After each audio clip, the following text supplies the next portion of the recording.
Assalamualaikum warahmatullahi wabarakatuh. Umi, Waalaikumsalam warahmatullahi wabarakatuh. ada Ayah juga. Ini sore-sore kita coba untuk jalan-jalan khusus untuk ngebuat ini ya, semacam kayak obrolan. Karena kan selama ini kan ada ini ya, apa namanya? Kemarin itu ada orang yang buat satu dokumenter lah. Jadi short dokumenter gitu. Atau bukan dokumenter kali ya, tapi sekedar opini singkat yang kemudian berisi ada seolah-olah gini. Apakah anak kecil yang dijilbabin sejak awal itu, yang nutup aurat sejak awal itu adalah kepaksa? Karena mereka bilang anak kecil yang sejak dini berjilbab itu atau berhijab atau berkerudung itu nggak pas. Kenapa? Kayaknya itu adalah sebuah pemaksaan terhadap anak-anak. Yang kata mereka harusnya nggak gitu karena anak-anak punya kebebasan. Anak-anak itu kayak punya, ya harusnya nggak gitu dong. Mereka masih kecil, mereka masih belum tahu apa-apa, harusnya dibebasin aja. Gak usah dipaksa-paksa gitu. Terus ada orang yang katanya sih tesisnya itu adalah tentang jilbab.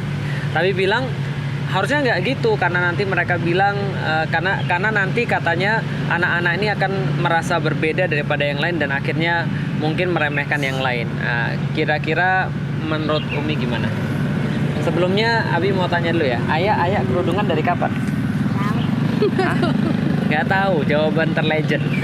Berarti Ayah sudah kerudungan selama dia ingat gitu ya, Ayah? Selama dari kamu udah ya? Berpikir, udah ingat, dari kamu dulu udah pakai ya? Kamu ngerasa nggak bahwa udah kerudungan kapan gitu? Nggak tahu ya? Berarti dari kecil Ayah udah kerudungan ya? Sekarang Ayah udah berapa tahun? 7 tahun. Ayah sudah 7 tahun. Kapan sih Umi Ayah pertama kali dikerudungin? Ketika kepalanya udah tegak ya. Ketika palanya udah bisa tegak. 6 bulanan lah ya. 6 bulanan palanya udah tegak, kita udah coba untuk kerudungin. Pertanyaannya, kalau Umi dulu pas masih kecil itu kerudungan nggak? Enggak. Kapan Umi kerudungan? Ketika kuliah. Apa yang Umi rasa pas kerudungan? Pas kerudungan tuh rasanya ya ada sesuatu yang tenang, karena sebelum kerudung rasanya kepingin banget dalam Ya. hati nurani yang dalam tuh kepingin banget. Hati nurani itu siapa Om? Hati nurani dari dalam nggak kelihatan gitu. Jadi udah Oke. kepingin banget, cuman kok kayaknya belum dapat dukungan gitu. Ya, oke. Dari kecil udah ada yang ngasih tahu Umi belum tentang kerudung? Nggak ada. Nggak ada yang ngasih Nggak tahu. Pas Umi tahu bahwa kerudungan tuh wajib, kira-kira gimana? Taunya itu kayak sebatas ketika pengajian. Oke. Terus ya ketika mungkin mau sholat kena gitu ya. Tapi selebihnya nggak tahu sama sekali kalau itu wajib. Nggak ada yang Oke. ngasih tahu, nggak tahu kenapa gitu. Oke. Ayah tahu nggak kalau kerudung tuh wajib? Tahu. Taunya dari siapa? Nggak tahu. Dari Umi Taunya ya? dari Abi dan Umi ya? Jadi Abi dan Umi ya. Abi dan Umi yang ngasih tahu. Kalau Ayah pakai kerudung enak nggak? Enak. Kepaksa nggak ya? Kalau ngelihat orang-orang lain yang nggak kerudung gimana? Kalau nenek kerudungan, nenek itu panggilan untuk nenek ya, maksudnya ibu saya. Nenek kerudungan nggak? Kenapa nenek nggak kerudungan? Karena bukan orang Muslim. Boleh nggak kalau bukan orang Muslim nggak kerudungan? Nggak tahu. Nggak apa-apa, tapi kan kalau nenek nggak kerudungan kan? Karena bukan muslim ya. Nggak apa-apa, mereka udah kita ajarin kalau bukan muslim ya nggak apa-apa, nggak kerudungan. Jadi artinya bukan berarti mereka nggak menerima keberadaan orang lain yang nggak kerudungan atau cuma menganggap bahwa kerudungan itu adalah yang paling benar sendiri. Enggak, artinya tetap bisa menerima keberadaan orang lain. Nah tapi yang paling penting, Umi kenapa Umi ngerudungin Ayah dari umur 6 tahun? 6 bulan. 6 bulan? Nah, Iya. Kalau dari saya pribadi memang memilih ya, Umi sama Abi ya, memilih untuk membiasakan anak dari kecil, walaupun memang belum wajib. iya. Nah, cuman dalam hal kenapa sih dari kecil udah dibiasain, kan Ayah baru 7 tahun dan belum balik dan nggak wajib, tapi kita sebisa mungkin sehari-hari di rumah, kemudian juga di dunia sosial media itu tidak pernah menampakkan auratnya dia. Kenapa? Ya karena kita nggak tahu nih nemenin dia sampai kapan. Iya. Jadi ketika kita nanti meninggalkan dia duluan, kan kita nggak tahu tuh kapan kita meninggalkan dia. Makanya kita sebisa mungkin dari sekarang itu sudah membiasakan hal-hal yang wajib ya untuk dia nanti ketika sudah balik. Ya, catat baik-baik. Kita nggak tahu kita nemenin dia sampai kapan. Yang berikutnya adalah ada orang-orang yang ngajarin dari kecil aja, belum tentu ketika gede dia mau ya. Iya. Belum tentu ketika dia gede dia bisa untuk sesuai dengan keinginan kita. Apalagi yang nggak diajarin. Tapi problemnya bukan masalah itu sih. Tapi gini problemnya, nggak ada manusia yang netral. Nggak ada manusia yang netral. Manusia tuh kayak tanah. Kalau teman-teman pernah lihat tanah itu ya kalau ditanemin bunga maka tumbuhnya bunga. Tapi walaupun tumbuh bunga masih tetap tumbuh rumput. Tapi kalau seandainya tanah itu nggak kita tanemin sama sekali, maka yang tumbuh adalah rumput. Manusia juga sama. Manusia itu diajarin pasti tetap ada keburukannya, walaupun dia sudah belajar yang baik, yang benar, yang bagus. Apalagi kalau tidak diajarin. Sama aja kayak gini.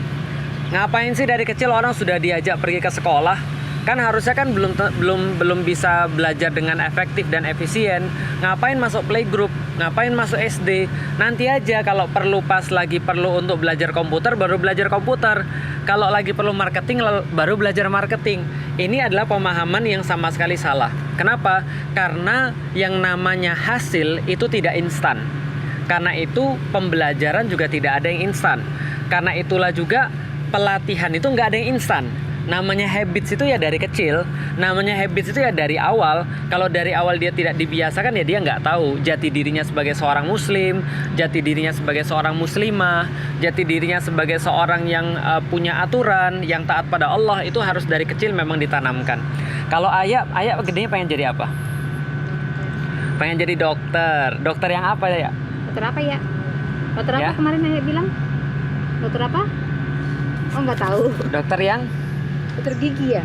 Dokter gigi ya? Kalau hafiz Quran pengen nggak ya? Pengen jadi dokter, pengen jadi hafiz Quran. Dan itu adalah identitas. Kerudung adalah identitas. Syahadat juga adalah identitas. Sholat adalah identitas. Apakah gara-gara kita mempertahankan kata orang lain, wah ini kayaknya pemaksaan, ini kayaknya bertentangan dengan hak asasi manusia, memperlambat tumbuh kembang anak atau mengganggu pembentukan citra diri pada anak, lantas kita nggak ngajarin. Justru pembentukan citra diri itu memang harus dari kecil. Maka ketika ada psikolog yang mengatakan gimana ya, kerudung ini kan dimulai ketika pas SD dan SMP ya, itu penting banget bagi pembentukan citra diri anak, maka harusnya jangan dikerudungin. Kebalik, justru karena sangat penting, karena itu adalah waktu-waktu pembentukan citra diri anak, maka harus dikerudungin. Nah kalau dia nggak dikerudungin ya, citra diri yang terbentuk citra diri apa? Seperti yang saya sudah bilang tadi, kalau misalnya dia tidak baik ya buruk.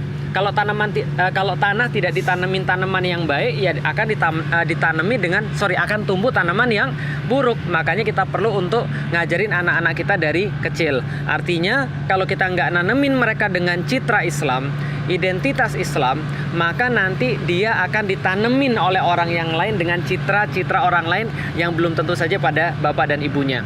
Dan ada satu lagi yang penting yang perlu kita tanyain sama Ummu Alilah. Mendidik anak itu kewajiban siapa sih, Dik? Kewajiban kita lah. Kewajiban orang tua. Kenapa kewajiban orang tua? Karena anak belum bisa didik dirinya sendiri, ya nggak sih? Berarti mendidik anak itu adalah kewajibannya orang tua. Kita mengajari anak-anak kita dari kecil perkara-perkara yang baik, tidak syirik pada Allah, hanya menyembah pada Tuhan, yaitu adalah Allah yang satu-satunya, tidak pada yang lain.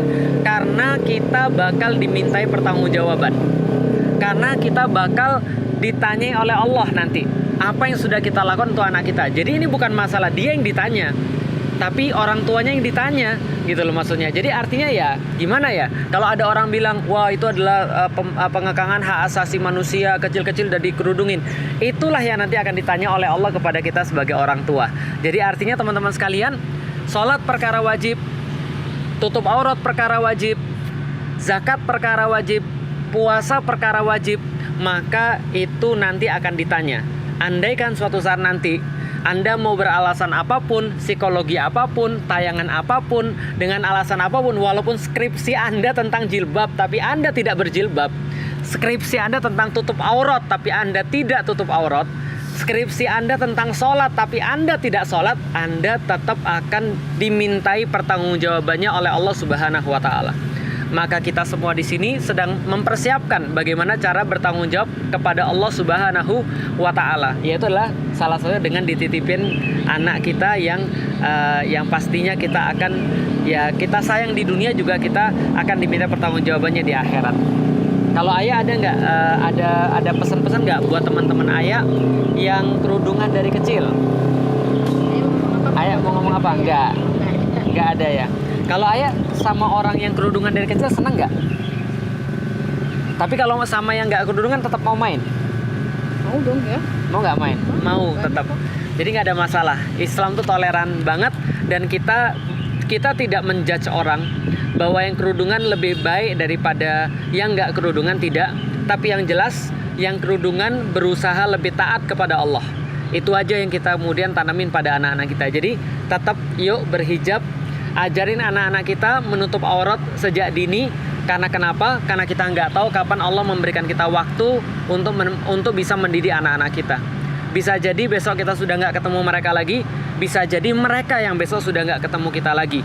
Dan setiap jiwa, setiap orang tua pasti akan dimintai pertanggungjawaban tentang anak-anak yang dididik oleh dia. Dan mudah-mudahan kita termasuk orang-orang yang kelak bisa menjawab dengan jawaban yang terbaik di hadapan Allah Subhanahu wa taala. Assalamualaikum warahmatullahi wabarakatuh. Nah, sekarang ayah boleh main. Boleh main? Nih.